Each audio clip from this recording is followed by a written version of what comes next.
Hi, friends. Over the last few days, I've received a number of email messages and phone calls asking the question, how do we make permanent the temporary setup we're currently using to broadcast or live stream our Sunday services? How do we improve the current configuration we're using to live stream or broadcast Sunday services and other services in the life of the church? The fact is, in 2020, ABCOPAD witnessed a dramatic increase in the number of churches live streaming Sunday morning services. We experienced an increase of about 381%. Pastor Bud Russell, our ABCOPAD website coordinator, in a recent meeting cited that statistic, indicating that we went from about 11 churches streaming their services on a Sunday morning to nearly 80 churches now live streaming their services. You can actually go out to our website and look under About and then Church Directory to see a listing of all of the churches live streaming their Sunday morning services. The picture that you see there is a picture taken at the First Baptist Church of Norristown, where their tech team has been doing a great job live streaming Sunday morning services. So in March 2020, as the pandemic began to hit the US and we went into a period of lockdown and quarantine, churches scrambled to figure out ways to live stream their Sunday morning service. And the simplest solution was simply utilizing a cell phone along with a social media platform. It was quick and easy. Churches, pastoral leaders, congregational leaders either broadcast from their sanctuary, or many broadcast, pastoral leaders or congregational leaders broadcast using their cell phone and their social media platform, either the church's platform or a personal platform, to broadcast. And it was a great, quick, and easy solution. The reason it works so well is the camera and the microphone are all integrated in your cell phone. And you didn't need any additional software because most phones already had the Facebook app or a YouTube app, which meant it was really easy to broadcast, to be able to use the camera built into the cell phone and the software, the app on the cell phone. For some of our churches that went to Zoom as an online platform, it was also pretty easy because you could push the Zoom meeting to Facebook or YouTube. The picture there was one of those first services done at the Wesleyville Baptist Church, as Pastor Mark McCallan and Ava attempted to do exactly what I described, did a broadcast from a cell phone using a social media platform. But now people are saying, we'd like our cell phones back. Pastoral leaders or congregational leaders were utilizing their own personal device for broadcast. And now they're saying, we want our cell phones back. We're not sure if a pastoral leader is on vacation or a congregational leader is on vacation. One, the device might not be present. Two, the tech person that's been doing the broadcast won't be available. So how do we make more permanent the current configuration or even improve our tech configuration to do live streaming broadcast ministry? And the fact of the matter is, there are a lot of choices moving forward. If you want to move from that initial configuration to something more permanent. And as is anything, you can go from something pretty simple still to something much more complex.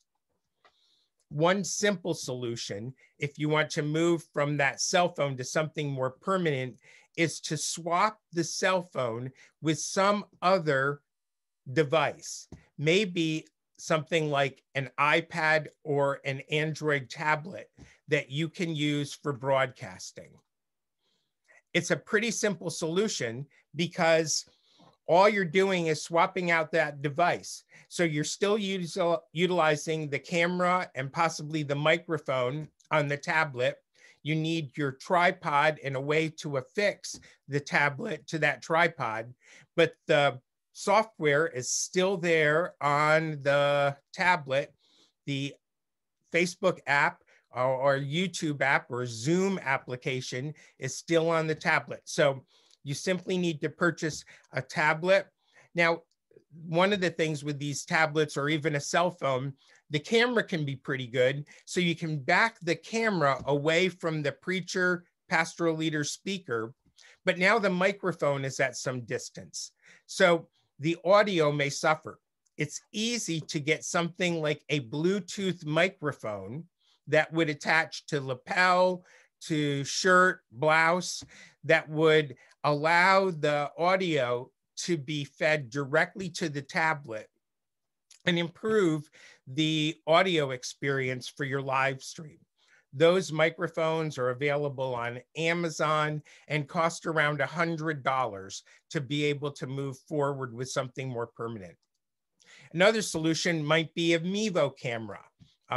And Mevo is pretty simple to use. I've used it several times, and you can buy a Mevo system that would allow you to also do broadcasts, much like the iPad or tablet. The Mevo has a camera and a built-in microphone. You can also bring in audio from your soundboard and then use that to broadcast.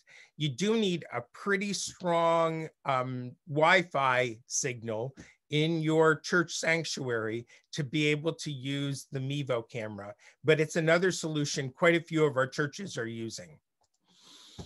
One other thought would be to add a webcam to a laptop and turn that USB webcam around to be outward focused, to be trained on the pulpit.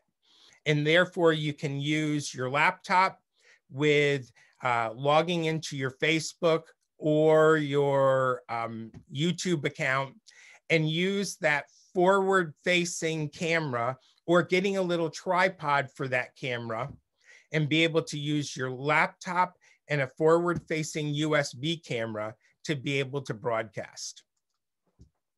So now we're going to move into some more complex systems. And many of our churches have created much more complex, permanent online systems in their sanctuaries. The picture that you're seeing there is Dale Myers from the First Regular Baptist Church of Huntington, who is showing me his system. In the background, you can see their camera, and then Dale's connected all of that to a computer. You can see on his console a joystick that controls the camera. He also has a cable bringing in sound from his sound system. But these are much more complex systems. So if you're going to set up a system like that, you need something like a PTZ camera, a video capture card, some way to integrate sound from your sound system into your computer, and you probably need some software to help you bring all of those things together. When I talk about a PTZ camera, that is a point, tilt, zoom camera, normally permanent in the sanctuary.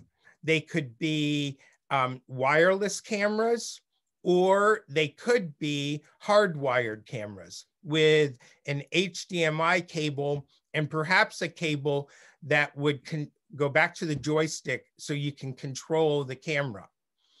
Most of our churches are spending somewhere in the neighborhood of $300 to $400, $500, $600, but PTZ cameras can be costly, and you can buy cameras as much as a couple $1,000s. Again, most of our churches are using cameras that cost in the neighborhood of $500 to $700. But they're great. You can, just like the name says, point, tilt up and down, zoom in and out, be able to move the camera to adjust it and be able to better broadcast your live stream. The next thing you need is a video capture device, something that links the camera to the computer. They are often not very expensive, and this is a simple device that allows you to plug the HDMI cord from the camera, convert it to a USB, and then plug it into the computer system. These devices can become more expensive, especially if you're going to get a video capture device that acts like a switch so you can have multiple cameras in the sanctuary. But some type of video capture device. You also need a way to integrate the audio system from your soundboard into your computer. There's a number of devices that you can find that plug into a channel on your soundboard and send audio directly from the soundboard into your computer you're using for broadcast. Finally, you may want to consider some software. And there's a number of different software options that would allow you to bring all of those pieces together and add more functionality to your broadcast. OBS, Open Broadcast Software, allows you to bring in the video, the audio, will allow you to do multiple cameras. Also, you've seen some of our churches have pretty fancy banners with the church name or watermarks. OBS or paid software like vMix. Rob Rice really enjoys using vMix at Muncie Baptist Church. OBS or vMix will allow you to have a couple of windows on the screen. Maybe one window would have the speaker and another that speaker's presentation.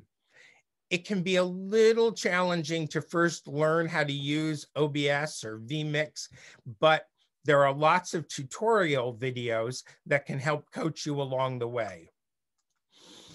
One of the great things about being a church in ABCOPAD is we have lots of partners in ministry ready to assist you. This picture is of Eric Krahansel at the First Baptist Church of Lansdale. They're doing a great job. We have churches across the region who have all moved to this configuration for online ministry.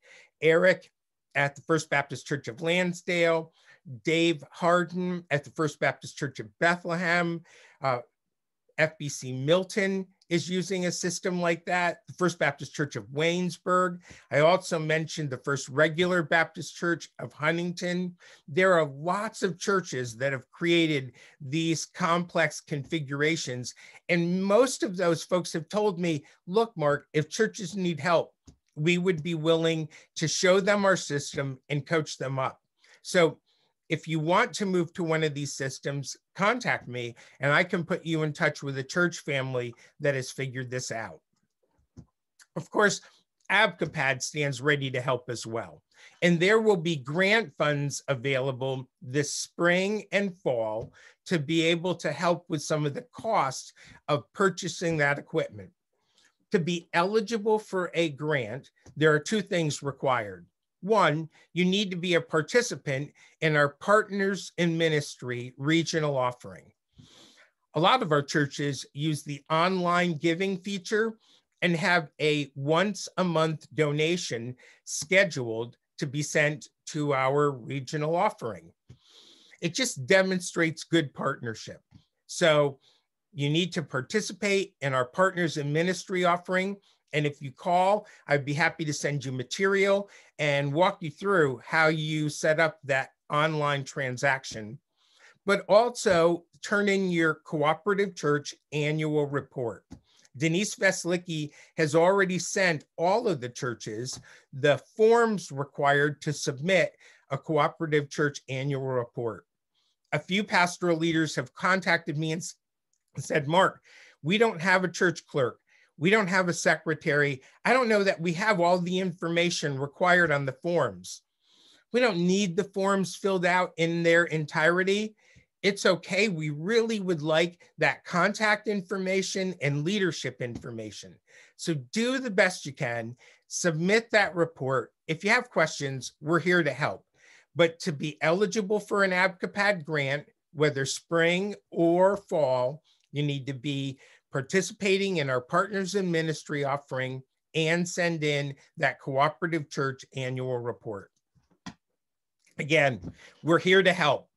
I think in 2020, we provided nearly maybe $30,000 to $35,000 in grant money for tech equipment. And I found myself coaching up lots of churches and making those connections with pastoral leaders, congregational leaders in the area where people were asking questions and say, here is a great resource. So we stand ready to help in whatever ways we can. I hope you found the video helpful. If you have questions, contact me. Go to our website. You'll find my email address and contact information. All of us on regional staff stand ready to help. Know that you're in our prayers. We are so grateful for all of our partners in ministry. God bless, and thanks again for watching the video.